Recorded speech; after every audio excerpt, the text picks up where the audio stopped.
दोस्तों, जब हमारे घर में कॉकरोच घुसता है तो हम उसे पालते नहीं, या तो हिंसक लोग मार देते हैं और अहिंसा प्रिय लोग उसे भगा देते हैं। लेकिन आज इस उदाहरण की बात मैं मारने या भगाने के संदर्भ में नहीं कर रहा हूं, बल्कि मेरा आशय हमारे उस स्वभाव या नियम को बताने का है जो कहता है कि हम अपने संसाधनों पर परजीवियों को पलने नहीं दे सकते, फिर चाहे वो हमारा घर हो या हमारा देश। अब देश की बात करें तो मोदी सरकार ने यहाँ रह रहे घुसपैठियों को डिपोर्ट करना शुरू कर दिया है। शुरू क्या, अच्छी खासी संख्या में इनकी वतन वापसी शुरू हो चुकी है, खासकर बांग्लादेश से अवैध रूप से आकर भारत में रह रहे लोगों को। कहाँ, कैसे, कब और बांग्लादेश से इस पर क्या रिएक्शन आ रहा है, जानेंगे आज के इस वीडियो में। नमस्कार, मैं अभिषेक, आप देख रहे हैं द पैम्फलेट। दोस्तों, पिछले 6 महीनों में 700 से ज्यादा घुसपैठियों को वापस बांग्लादेश भेजा गया है। 500 को तो सिर्फ पिछले 1 महीने में ही भेज दिया गया है। वैसे पहले भी ये प्रक्रिया चलती रहती थी, जैसे पिछले साल नवंबर से और इस साल अप्रैल तक 300 घुसपैठिए भेजे जा चुके थे। लेकिन अप्रैल में हुए पहलगाम हमले के बाद सरकार ने एक्शन तेज कर दिया है, जहां देश में कई मामले ऐसे निकल कर आए जिनमें फर्जी डॉक्यूमेंट्स, फर्जी पते और यहां तक फर्जी नौकरियों तक की पूरी प्लानिंग हो चुकी थी।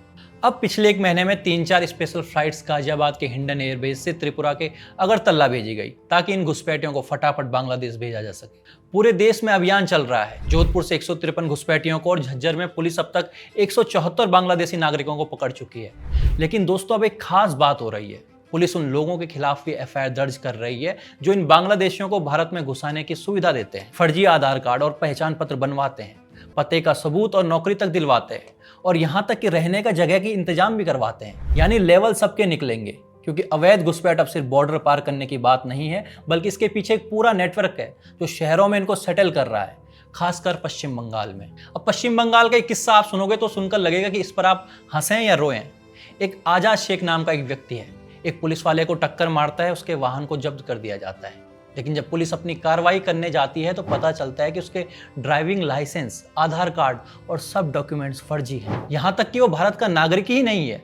आजाद शेख एक बांग्लादेशी घुसपैठिया निकला। उसने बताया कि 15,000 रुपए में बांग्लादेशी घुसपैठियों को भारत लाया जाता है और उसके फर्जी दस्तावेज भी बना दिए जाते हैं, और वो साल 2023 से भारत में रह रहा है। अब बताइए, अभी आगे सुनिए। पूछताछ के दौरान उसने पुलिस को बताया कि वो एक बिचौलिए जफर अली की मदद से आया और उसने फर्जी आधार कार्ड और राशन कार्ड, ड्राइविंग लाइसेंस, यहाँ तक कि पीएम आवास योजना कार्ड बनवाने में भी मदद की। अब आप सोचिए, ये सिर्फ एक आजाद शेख का केस है। ऐसे ही न जाने हजारों या लाखों शेख पश्चिम बंगाल में आजाद घूम रहे हैं।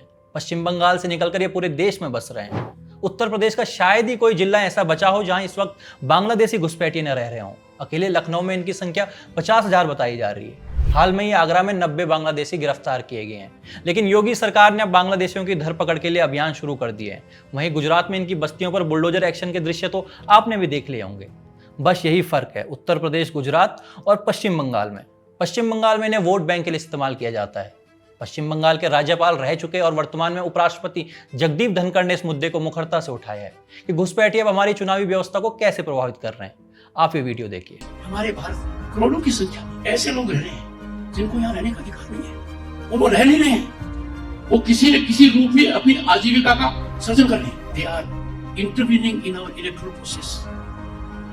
हमारी प्रजातांत्रिक व्यवस्था के अंदर वो महत्वपूर्ण अंग बनते जा रहे हैं, निर्णायक अंग बनते जा रहे हैं। दूसरा देश उन लोगों को यहाँ भेजता है अपने देश के कानून के हिसाब से। और वो लोग कौन है? हमारे उन लोगों को भ्रमित कर, लालच दिखाकर, लोभ देकर उनको ठक्कर मारे गए। कुछ देशों ने पाया गलत है, वापस भेज दिया। परंपरा दशकों से चल रही है। दोस्तों, एक अनुमान के मुताबिक पूरे भारत में लगभग 2 करोड़ बांग्लादेशी रह रहे हैं। लेकिन अब भारत सरकार इनसे निपटने के पूरे मूड में है। भारत सरकार ने बांग्लादेश को भी करीबन 2,500 घुसपैठियों की लिस्ट सौंप कर कहा है कि हम इनको डिपोर्ट करने जा रहे हैं। इसको लेकर बांग्लादेश में हड़कंप मच गया है। अमेरिका का पिट्ठू और टेम्परेरी सरकार चला रहा यूनुस और वहां की सेना कह रहे हैं कि भारत को कूटनीतिक तरीके से इसे करना चाहिए। अब सवाल यह कि घुसपैठ करते वक्त कौन सी कूटनीति अपनाई गई थी, और अमेरिकी एजेंट यूनुस ने कूटनीति का कौन सा विकल्प छोड़ा है। बांग्लादेश में जनता के बीच ये सेंटीमेंट बन रहा है कि अगर यूनुस अपनी हरकतों से भारत के साथ संबंध नहीं बिगाड़ते तो आज ये दिन नहीं देखना पड़ता। बांग्लादेश सेना का एक अधिकारी तो ये भी कह चुका है कि यदि आवश्यकता पड़ी तो सेना भी कार्रवाई के लिए तैयार है। मतलब जिस देश को हमने ही पैदा किया, भारत ने, वो सेना की कार्रवाई की धमकी हमें ही दे रहा है। बांग्लादेश अब इन घुसपैठियों को लेने से भी इनकार कर रहा है। कई लोग जीरो लाइन पर ही फंसे हुए हैं। इसको लेकर बांग्लादेश के भीतर भी रोष पैदा हो रहा है कि यूनुस सरकार अपने लोगों से ही पल्ला झाड़ रही है। पर जो बात यहाँ पे महत्वपूर्ण है वो ये है कि भारत में बांग्लादेशियों को चिन्हित किए जाने की शुरुआत हो चुकी है। सरकार आज चाहे प्रोएक्टिव होकर ऐसा कर रही है या किसी व्यवस्था के कारण, लेकिन यह आवश्यक है कि सरकार के विभिन्न विभागों के बीच सामंजस्य बना रहे। हमें आशा करनी चाहिए कि एक बार कार्रवाई शुरू हुई है तो भविष्य में देश में रहने वाले बांग्लादेशियों को और भी तरीकों से चिन्हित करने का प्रशासनिक काम होगा और उन्हें उनके देश वापस जरूर भेजा जाएगा। जय हिंद।